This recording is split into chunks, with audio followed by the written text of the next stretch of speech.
शायद यही लाइन सबसे सही है। हिंदी चीनी भाई भाई पार्ट 2। नमस्कार, आप देख रहे हैं आज तक और मैं हूं आपके साथ निशांत चतुर्वेदी। बड़ी खबर 2 बजे की। अब से कुछ ही देर में चीन के राष्ट्रपति जी जिनपिंग गुजरात के अहमदाबाद पहुंचने वाले हैं। वक्त दोपहर 2:30 बजे का होगा जब चीन के राष्ट्रपति का विमान एयरपोर्ट पर लैंड करने वाला होगा। एयरपोर्ट पर चीन के राष्ट्रपति का स्वागत खुद प्रधानमंत्री नरेंद्र मोदी करेंगे और यह अपने आप में एक बहुत बड़ी बात इसलिए है क्योंकि वो प्रोटोकॉल को तोड़कर यह काम करेंगे, जो कि अक्सर यह देखा नहीं जाता है, लेकिन यह प्रोटोकॉल को तोड़कर खुद प्रधानमंत्री यह काम करेंगे। अभी काफी तैयारियां चल रही हैं। बोइंग 787 से आएंगे चीन के राष्ट्रपति। एयरपोर्ट पर मिलेगा guard of honour. PM Modi करेंगे जिनपिंग का स्वागत। प्रोटोकॉल तोड़कर मोदी करेंगे स्वागत। लेकिन आपको बता दें, जिनपिंग की यह पहली भारत यात्रा नहीं है। आज से 17 साल पहले कम्युनिस्ट पार्टी फंक्शनरी के तौर पर वो यहां पर आ चुके हैं। अभी जो इनका कार्यक्रम होगा वो कुछ इस तरीके से होगा। सरदार वल्लभ भाई पटेल एयरपोर्ट पर गार्ड ऑफ ऑनर 2:30 बजे। होटल हयात पहुंचेंगे जिनपिंग करीब 3:05 पर।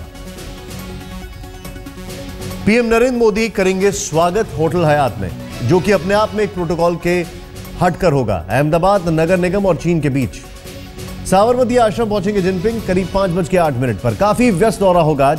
साबरमती रिवर फ्रंट पर लोक कला लोक नृत्य का आनंद लेंगे। चीनी राष्ट्रपति को दावत देंगे प्रधानमंत्री नरेंद्र मोदी 6:35 पर। और फिर 7:30 बजे रवाना होंगे दिल्ली के लिए रवाना होंगे जिनपिंग।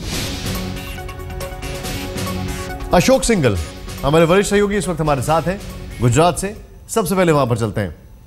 क्या तैयारियां हैं, खासकर यह देखकर कि बहुत सारी तैयारी की गई, खुद मुख्यमंत्री वहां पर लगी हुई थी, प्रधानमंत्री वहां पर पहुंचे हुए हैं। गुजरात का अहम काफी मायने रखता है।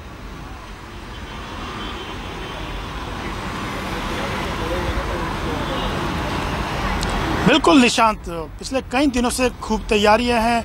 पूरा शहर चीनी राष्ट्रपति की होर्डिंग्स, उनके पोस्टर सब जगह लगे हुए नरेंद्र मोदी, क्योंकि पहली बार वो भी गुजरात में आए प्राइम मिनिस्टर बनने के बाद। तो एक अलग तरह का उत्साह गुजरात में दिखाई दे रहा है। उनके अलग अलग समारोह किए गए, उनका जन्मदिन भी है और खुद नरेंद्र मोदी अगवानी करेंगे चीनी राष्ट्रपति की। और जो साबरमती का जो रिवर फ्रंट साइड है उस पर काफ़ी पुरानी जो ट्रेडिशनल गुजराती, चाहे वो खाना हो, चाहे मूर्तियाँ हो, लोकगीत हो, तमाम चीज़ों वहाँ पे गुजरात का पूरा एटमॉस्फेयर बनाने की कोशिश की गई है। जहाँ पे नरेंद्र मोदी और वॉक द टॉक करेंगे चीनी राष्ट्रपति के साथ। पूरे जो गुजराती व्यंजन है वहाँ उनको परोसे जाएंगे। लेकिन एक MOU भी साइन होगा हयात होटल में, जो गुजरात म्यूनिसिपल कॉरपोरेशन और चीनी सरकार के बीच में है, जिसमें जो सॉलिड वेस्टेज होता है उसको लेकर के है और जो सीवरेज का पानी होता है उसको लेकर के 5,000 करोड़ के MOU साइन होंगे। लेकिन गुजरात में सब नरेंद्र मोदी का आना तो अपने आप में महत्वपूर्ण है, क्योंकि प्राइम मिनिस्टर बनने के बाद पहली बार पहुंचे हैं। लेकिन चीनी राष्ट्रपति यहाँ गुजरात की धरती पर पहुंचे हैं, तो तमाम चीज़ों को लेकर साफ तौर से दिखाई दे रहा है गुजरात में जो पूरी तैयारियाँ की गई हैं चीनी राष्ट्रपति को लेकर के। अशोक जी, एक चीज़ समझना चाहता हूँ मैं आपसे।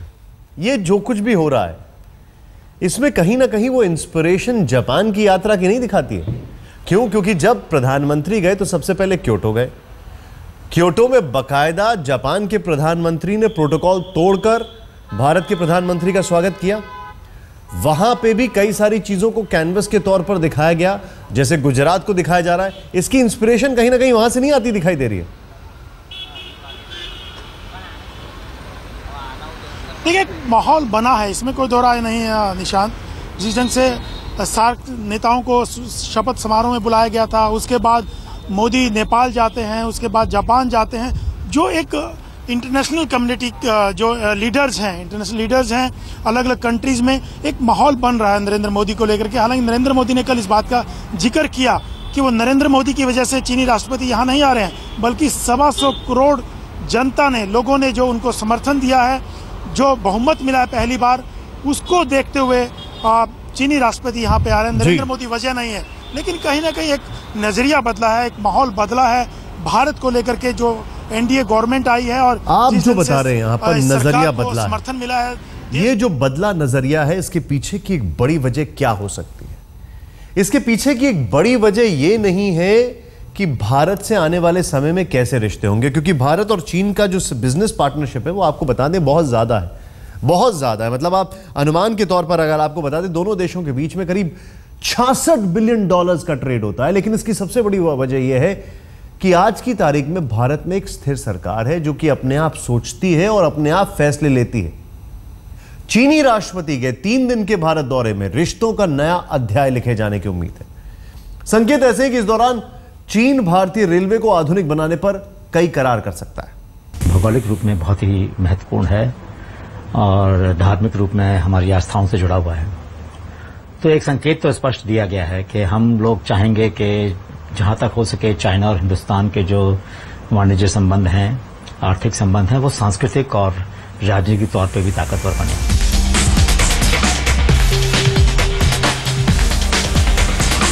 इसके अलावा मोदी जिनपिंग मुलाकात में शिक्षा, संस्कृति, पर्यटन, पर्यावरण, खाद्य सुरक्षा और ऊर्जा संसाधन समेत कई नए द्विपक्षीय समझौते मुमकिन हैं।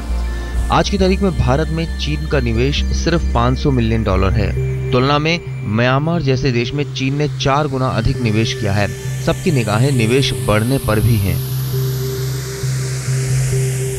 मेरे ख्याल से चाइनीज रेलवेज एफिशिएंट है और कैपिटल इंटेंसिव है, पर फिर भी इंडियन कैपिटल कॉस्ट के कंपैरिजन में वो कमी रहती है। सो चाइना से हमें रेलवे की ऑपरेटिंग एफिशिएंसी, रेलवे की सेफ्टी और रेलवे सर्विसेज की क्वालिटी, इन मामलों में बहुत कुछ सीख मिल सकती है। So India can learn a lot from China as far as railway operations are concern. एक आकलन के मुताबिक 2020 तक चीन दुनिया का सबसे बड़ा निवेशक देश हो जाएगा। ऐसे में जरूरी है कि हिंदुस्तान में भी उसका निवेश बढ़े। बहरहाल शी जिनपिंग हिंदुस्तान के लिए बहुत कुछ लेकर आ रहे हैं, तो ऐसा नहीं है कि वो कुछ अपेक्षा नहीं कर रहे हैं। उनकी भी ढेरों उम्मीदें हैं और इस सब के बीच 2 राज्यों, 2 शहरों के बीच एक अनूठा गठबंधन भी सामने देखने को मिल रहा है। हिंदी चीनी भाई भाई की जगह गुजरात वांगडोंग बेन बेन का नारा क्यों मशहूर हो रहा है, वो भी जानना दिलचस्प है। अहमदाबाद से श्वेता सिंह के साथ आज तक ब्यूरो। एक बहुत बड़ा सवाल यह खड़ा होता है कि क्या दोनों देश बिजनेस को बॉर्डर से ज्यादा तरजीह दे सकते हैं? आगे बढ़ते हैं। इस वक्त एक बड़ी खबर आ रही है, ब्रेकिंग न्यूज आपको बता दें। तस्वीर बदल गई है पीछे, क्योंकि यहां पर सुबह यूपी के 11 ट्रेनी जज बर्खास्त होंगे। ये 11 ट्रेनी जज हैं, बर्खास्त होंगे। इलाहाबाद हाईकोर्ट ने सुना है फैसला। इस वक्त ये बड़ी खबर, गवर्नर से बर्खास्त करने की सिफारिश की गई है। 3 सहायक डायरेक्टर का ट्रांसफर भी किया गया। पूरा मामला क्या है? ट्रेनी जज को पब्लिक प्लेसेस पर हंगामे और एक और महिला ट्रेनी जज से बदसलूकी के मामले में दोषी पाते हुए गवर्नर से उनकी टर्मिनेशन की सिफारिश की गई है।